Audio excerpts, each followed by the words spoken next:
Occupy issues. Police and a dead body create hurdles for Salt Lake City protesters. Expected earthquake. Why you may want to prepare for a potential Wasatch Front disaster. And mammoth movers. These elephants prove a surprisingly effective replacement for tractors in Thailand's flooding. I'm Kelsey Eager. And I'm Angela Santos. It's Monday, November 14th, and in Utah, it's 12 o'clock. From KBYU and the BYU Department of Communications.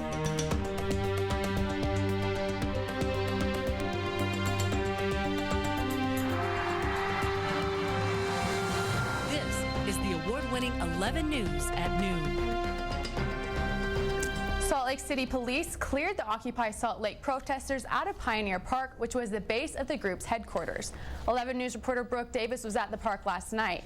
Brooke, what do protesters say they're most upset about? You know, for most people, sleeping outside in freezing temperatures isn't appealing, but the Occupy Salt Lake group says that not being able to do so infringes on their First Amendment rights, and some were even willing to go to jail for it.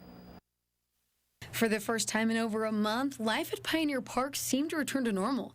But this serene scene shows no signs of what happened less than 24 hours earlier. Here's some video from the Occupy Salt Lake YouTube page. The Occupy Wall Street group had a permit to sleep in Pioneer Park, and dozens of tents were in place, but the order to vacate the park due to public health and safety issues came hours after the group members discovered a homeless man dead in one of the tents. Police say from carbon monoxide poisoning or a drug overdose. The group had 24 hours to pack their things. The police came in force. Please gather your belongings, start moving to the south end and leaving the park. Started ceremoniously pulling the poles out of tents first so that they were all flattened. Many of the protesters saw the eviction from the park as a breach of their First Amendment rights. We had the forefathers whispering in our ear that this is what assembly looks like. This is exactly what they had in mind when they wrote in the First Amendment that the people have a right to free assembly. Police arrested a total of 19 protesters for not leaving the park. The Salt Lake City Police Department said they will discuss the issue later today, but are fully committed to protecting rights. However, the protesters must obey the law, mainly park curfews. I didn't wake up in my tent this morning, which was kind of weird for me. And a little bit strange to wake up on somebody's sofa. In a way, I'm going to miss it. Protesters can no longer camp out in the park. They said they're more committed than ever to occupying Salt Lake. Live in the newsroom, I'm Brooke Davis, 11 News. All right, thanks, Brooke. Utah's 4th congressional seat is only a few weeks old, but the race to fill it is heating up. State Representative Steven Sandstrom has thrown his hat into the ring. The Orem Republican doesn't technically live in the district, but says he'll move. Likely competitors include Harriman Representative Carl Wimmer, who has already officially declared his candidacy. Pro Representative Chris Herod has his eye on a statewide office as well. He says he's considering trying to unseat U.S. Senator and fellow Republican Orrin Hatch. Herod says he hasn't reached a final decision yet, but will before the end of the year.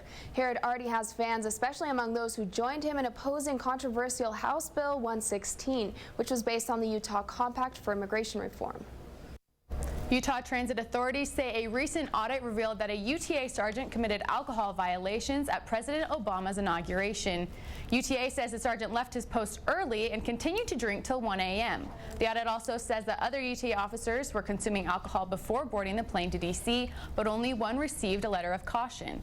Officials say they're still determining what charges to file. Plans for an expansion at Richmond's Pepperidge Farm means more jobs and more goldfish crackers for Utah. The plant already produces more than 1 million cases each year, and plant managers say they've reached capacity. The expansion will help create 54 new jobs, and the company will spend up to $45 million to complete the project by 2014. The governor wants to go even further with job growth. His office has set a new goal, 100,000 new jobs in the state in the next 1,000 days. His office says that with a low corporate tax rate and high levels of education, Utah is the #1 state in the country for business and growth. Minor earthquakes rumbling across the state are raising questions about Utah's emergency preparedness. 11 News reporter Karen Neves tells us what we can do to get our homes and families quake ready. You've seen earthquakes and tsunamis around the world, but Utah isn't exempt from natural disasters. According to Be Ready Utah, the Beehive State should prepare for their own quake. We're overdue for a large earthquake. We have a major earthquake about every 350 to 400 years, somewhere along the Wasatch Front. The last one that we saw historically was 350 years ago. Underneath this ground is the Wasatch Fault Line, and over there is a quiet neighborhood. More than 80% of Utah's population lives near the fault. Part of what worries emergency management officers like Joe Doherty the most is that much of Utah is not properly prepared for such a huge earthquake. You know, an earthquake can cause all sorts of problems for people. It could cause long-term power outages while people are trying to stay warm in their homes. As part of Be Ready Utah's campaign, officials are encouraging families, businesses, and schools to register for the Great Utah Shakeout, a statewide earthquake drill where participants drop, cover, and hold on. BYU is just one of the many groups registered for the drill. Our number one priority is always the safety of our students and our campus community, and we take it very seriously. The drill gives participants a chance to test their emergency plans, and for Doherty, preparedness is key. It comes without warning, and that's why people can spend their time now while there is not an earthquake going on to get a 72-hour kit together, to make a family emergency plan, to know who your out-of-state contacts are going to be. Be prepared now so you can recover later. At the Wasatch Fault Line, Kara Neves, 11 News. For more tips on earthquake preparedness, as well as how to register for the Great Utah Shakeout, visit our website at 11news.byu.edu.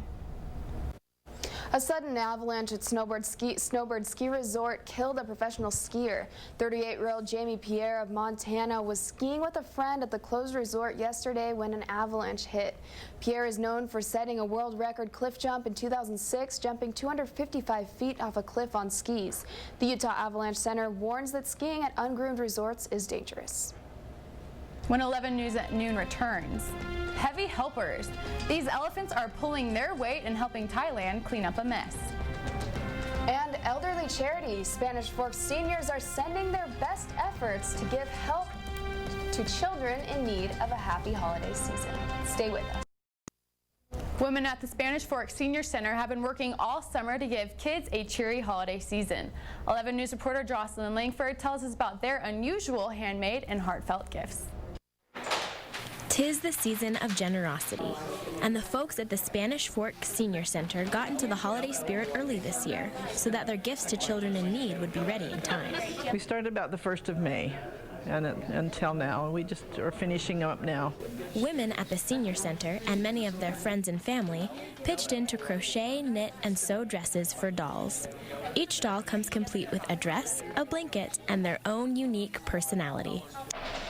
Crocheting may be hard for me, but for the volunteers of the Doll Project, it's easy. They've made 290 blankets and dresses for dolls. While the women were busy with dresses, the men at the Senior Center decided to make wooden toy cars using wood from old doors. They call themselves A Toy is Joy and have made 32,000 cars. They send these cars not only to children in the area, but all over the world. We recently sent 2,000 cars to Afghanistan to give to children of the mothers who had lost their husbands. Both the dolls and the cars are ready to go out to children in need.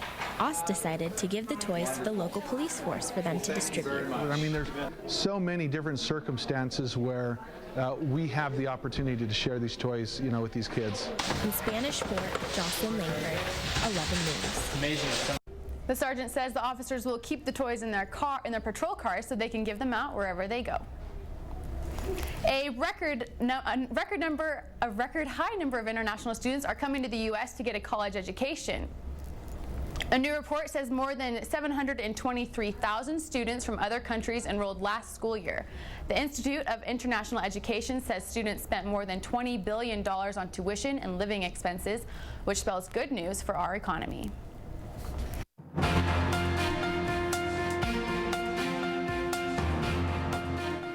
A fast food and restaurant in China explodes. People in Madrid protest unemployment, and you won't believe how Thailand is cleaning up after the floods. Here's your look at news from around the world. People in China are cleaning up after an explosion at a fast food restaurant killed at least 7 people and injured 31 others. Authorities say a gas leak caused the blast. It destroyed parked cars and shattered the windows of buildings up to a mile away. Victims included people waiting for the bus and children walking to school. Thousands of protesters took to the streets in Madrid in opposition of the high unemployment rate. Voters head to the polls on November 20th to elect the new government officials and say they hope to send a message. Spain's economic crisis resulted in cutbacks for education and a youth unemployment rate of 45%. Police say that so far the demonstrations remain peaceful. And in Thailand, people enlisted some unusual aids to help clean up and restore ancient sites after recent flooding. Elephants. For the past 2 months, many Thai cities sat deep in floodwaters, but with the help of these mighty movers, Thailand is coming back to life. Officials hope the repairs increase tourism to the region. And that's your look at news from around the world. Kelsey? Still to come on 11 News at noon. Dress for Success, a t-shirt competition that proves to be a nice fit for a world record. And Mother Nature took over this weekend with some cool temperatures and a little snow. I'll tell you when she may strike again. Your 11 weather when we return.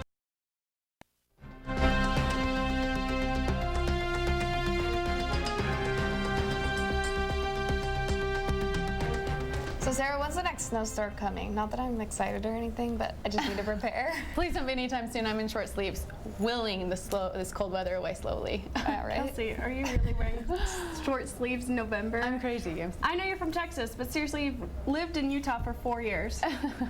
But our snow isn't going to be coming, at least for a little while longer. Maybe Tuesday, but for now our weekend woes are over, and we're looking at a nice, great day with great blue skies, just a couple clouds in the horizon that you can see right there, and then just some mountains covered with snow, and then those fall leaves are still there, but they are mostly on the ground now.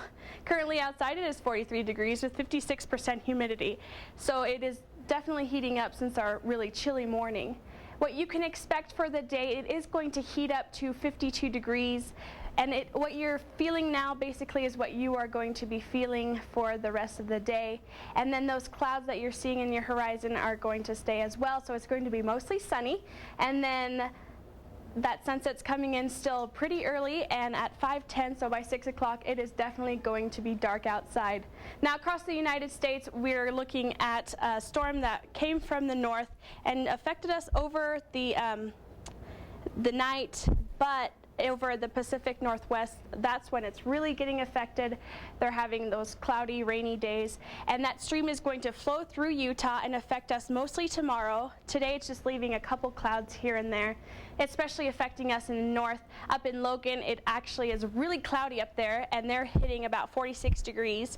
Then the high for Provo will be 50, and then 48 in Price, and then our friends down in St. George, of course, they're still hitting that nice 60 degrees. Now for their 5-day forecast, we are looking at some 60s for them, lucky ducks. Monday, today is going to be very cloudy, but that's going to clear right up throughout the week. And then for their nighttime, it is just going to be about 40, 39s, and 41s we're looking at. And so while St. George is having their low be 40. Our high is basically 40, 40s and 50s at least. Today is still cloudy, and then Tuesday is when Mother Nature may strike again. Because it is warm outside, that snow is not going to stick to the ground at all. And then Wednesday and Thursday, we're going to be seeing some clouds again, partly sunny, and then Friday might be the same situation as Tuesday, but of course, we are still getting that snow just half an inch or less, so it's not really going to stick to the ground, not really affect us. I'm just really grateful because it is mid-November and we still don't have any snow on the ground, just some leaves right now. But still no short sleeves. Yeah, probably not. Okay, thanks, Sarah. So Brian, it wasn't a very good week for the Cougar fans. Yeah, with the news of Riley Nelson and the men's basketball team. Yeah, there was a lot of bad, but it was more of a mixed bag than anything else. Little good and maybe a little more than a little bad. After the break, I'll show you highlights from the Cougars' route and give you the latest updates on the condition of quarterback Riley Nelson. And the football team isn't the only one working hard on game day. We've got all access to the Cougar Marching Band coming up next.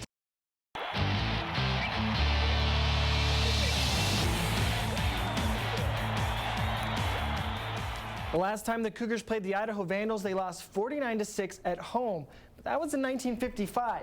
Things have changed a bit since then, and fortunate for the Cougars, so did the end result. Cougars also trying to bounce back from a sloppy loss to TCU. And here Riley Nelson gets the Cougars on the board early thanks to this incredible catch by Cody Hoffman.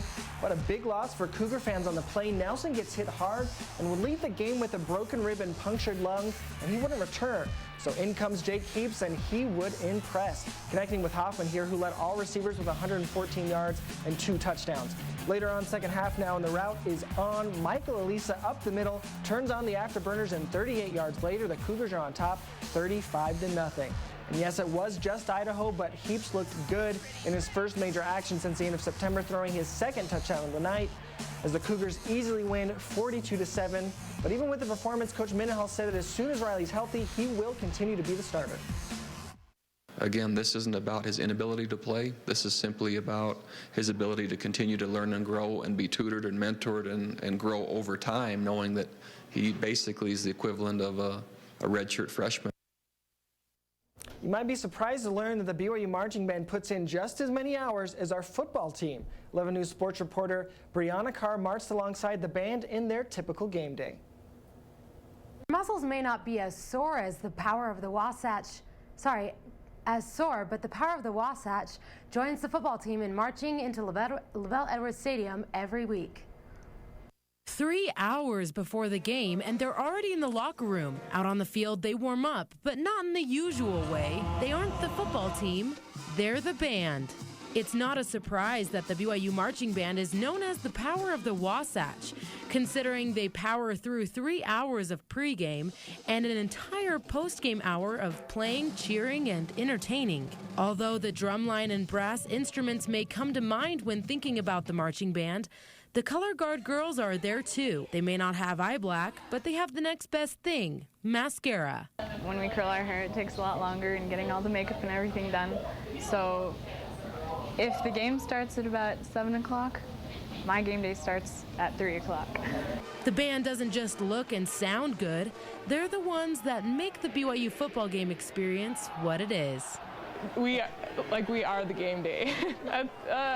Like the football team, I mean, we're there for the football team, whether they're doing well, whether they're doing bad, or, you know, because fans like to stay if it's edgy, you know. But we're there the whole time. We're there for the team. We love them, and we love being there. Like, we're there to entertain. We're there to keep the crowd pumped up, and we feel like we do a good job of that. Being a part of the band and color guard does pay off. Besides doing what they love, team members also get scholarships for school. Brian? Thanks, Brianna. NBA lockout getting you down? Well, I'm here to tell you not to fret, because Cougar basketball is officially on as they headed up to the Spectrum to take on Utah State in their season opener. Cougars take an early lead with this nifty little pass from Davies to Hartsock underneath, but it would be a battle all night long. And turnovers plaguing the Cougars. They had 20 on the night. This one leading to the fast break in the easy bucket for Brady Jardine. Late in the second half now, and the Cougars furiously trying to mount a comeback after a 4-minute scoring drought. Abuel getting the bucket and the foul. He finished with 16 points.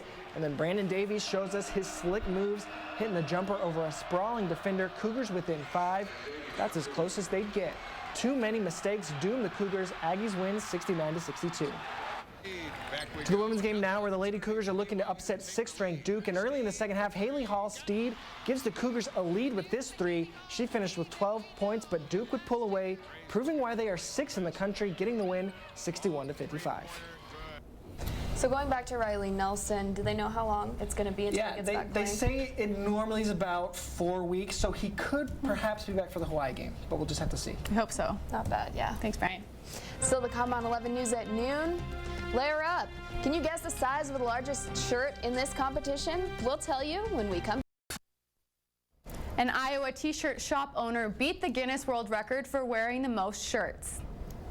Tom Rowan earned his place in the book with 247 t-shirts, just 2 shirts more than the old record. He started simply by putting shirt on top of shirt on top of shirt, but it gets pretty bulky after a while. He had his own t-shirt squad to help him get the shirts on, and by the end, only the top of his head was showing. The biggest t-shirt he wore was a size 20 extra large.